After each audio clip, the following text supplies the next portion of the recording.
कि क्या जिस सुप्रीम कोर्ट में लगभग 70,000 मामले लंबित हैं, उस सुप्रीम कोर्ट में ऐसे मामले पर लगभग 4 वर्ष तक कार्रवाई चलना अदालत के समय की बर्बादी नहीं है? क्या यह हमारे देश का सबसे महत्वपूर्ण और सबसे जरूरी मुद्दा था जिस पर हमने 4 साल अपनी सुप्रीम कोर्ट के अपने जजों के बर्बाद कर दिए?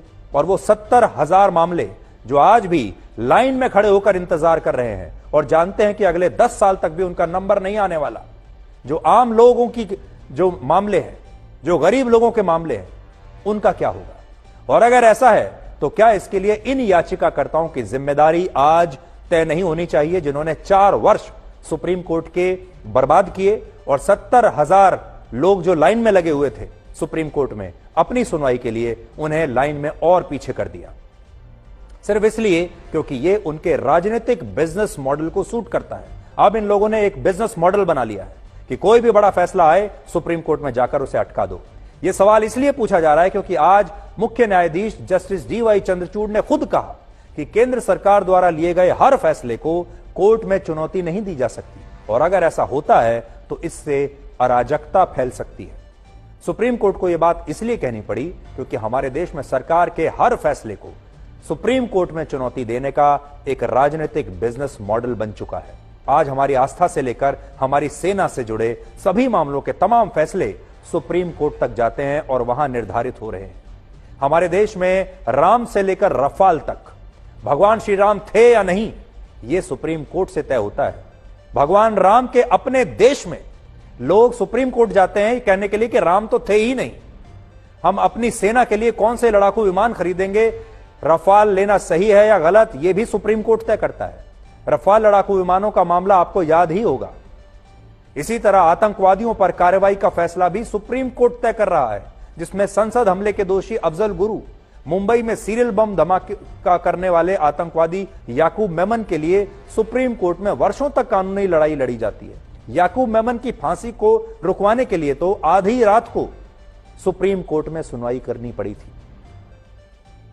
जब सरकार 3 तलाक जैसा कोई अच्छा कानून लेकर आती है तो यह मामला भी सुप्रीम कोर्ट पहुंच जाता है। और यह सूची इतनी लंबी है कि यहां बताने बैठूंगा तो पूरा शो इसी में निकल जाएगा। हमारे देश में कोविड की वैक्सीन के खिलाफ भी लोग अदालत तक जाते हैं। सरकार द्वारा लाए गए नागरिकता कानून को भी अदालत में चुनौती मिलती है।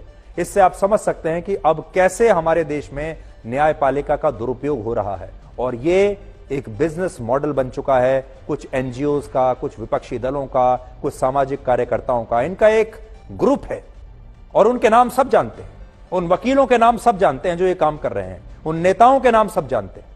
इसके अलावा इससे यह भी पता चलता है कि ऐसे मुद्दों को लेकर हमारा समाज और हमारे देश के लोग कितने कंफ्यूज हैं कि वो सही और गलत के बारे में फैसला ले ही नहीं पा रहे। एक के बाद एक न जाने कितनी पीढ़ियां इसी कंफ्यूजन में चली गई। इस कंफ्यूजन को आप जम्मू कश्मीर के इस मामले से भी समझ सकते हैं। अनुच्छेद 370 के तहत आजादी के बाद जम्मू कश्मीर को विशेष राज्य का दर्जा दिया गया, और इस विशेष दर्जे का मतलब यह था कि जम्मू कश्मीर का अलग संविधान होगा, अलग ध्वज होगा और प्रतीक चिन्ह अलग होगा। वहां के लोगों के पास दोहरी नागरिकता होगी, जिसमें वो जम्मू कश्मीर के भी नागरिक होंगे और भारत के भी नागरिक होंगे। और इसमें यह प्रावधान भी था कि भारत के अन्य राज्यों के लोग जम्मू कश्मीर में जाकर बस नहीं सकते, नौकरी नहीं कर सकते, जमीन नहीं खरीद सकते। यानी यह कानून जम्मू कश्मीर को भारत की आत्मा से अलग करने वाला था, और इसे समाप्त करने को लेकर हमारे देश में पहले दिन से असल में कोई कंफ्यूजन नहीं होना चाहिए था। लेकिन इसके बावजूद देश में अनुच्छेद 370 आजादी के बाद 70 वर्षों तक लागू रहा और लोग इसे लेकर हमेशा कंफ्यूज रहे।